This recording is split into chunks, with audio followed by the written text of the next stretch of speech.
ನಮಸ್ಕಾರ, ನಾನು ಡಾಕ್ಟರ್ ವರ್ಣಕ. ಇದು ಕ್ವೆಶ್ಚನ್ ಅಂಡ್ ಆನ್ಸರ್ಸ್ ವಿಡಿಯೋ. ನೀವು ಕೇಳಿದ ಕ್ವಶನ್ಸ್ಗೆ ನನ್ನ ಆನ್ಸರ್ಸ್. ಹೇಗಿದ್ದೀರಾ? How is married life? ಎಲ್ಲಿದ್ದೀರಾ? ಬೇರೆ ಶಿಪ್ಪಲ್ಲಿದ್ದೀರಾ? ನಾನು ತುಂಬ ಚೆನ್ನಾಗಿದ್ದೀನಿ. ಮ್ಯಾರಿಡ್ ಲೈಫು ತುಂಬ ಚೆನ್ನಾಗಿದೆ. ಈಗ ನಾನು ಯುರೋಪಲ್ಲಿ ಸೇಲ್ ಮಾಡ್ತಾ ಇರೋಂಥ ಶಿಪ್ ಆಡಿಸಿ ಆಫ್ ದ ಸೀಸ್ ಅಲ್ಲಿ ಇದ್ದೀನಿ. ಸುಮಾರು ಜನ ಕಾಂಪ್ಲಿಮೆಂಟ್ಸ್ ಕೂಡ ಕೊಟ್ಟಿದ್ದೀರಾ. ನೀವು ಬ್ಯೂಟಿಫುಲ್ ಆಗಿದ್ದೀರಾ, ಗಾರ್ಜಿಯಸ್, ಸೂಪರ್ ಕಂಟೆಂಟ್, ನಿಮ್ಮ ವಾಯ್ಸ್ ತುಂಬ ಚೆನ್ನಾಗಿದೆ. Thank you so much.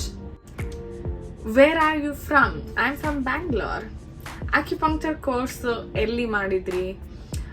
ನಾನು ನ್ಯಾಚುರೋಪತಿ ಡಾಕ್ಟರ್. ನಾನು ಉಜ್ರೆಯಲ್ಲಿರೋ SBM ಕಾಲೇಜಲ್ಲಿ ನ್ಯಾಚುರೋಪತಿ ಮಾಡಿದ್ದು, similar to Ayurveda MBBS. Naturopathy ಕೋರ್ಸಲ್ಲಿ acupuncture is one of the treatments. ಅಲ್ಲಿ ನಾನು ಆಕ್ಯುಪಂಕ್ಚರ್ ಕಲ್ತಿದ್ದು. ಸಯಾಟಿಕಾಗೆ ಆಕ್ಯುಪಂಕ್ಚರಿಂದ ರಿಲೀಫ್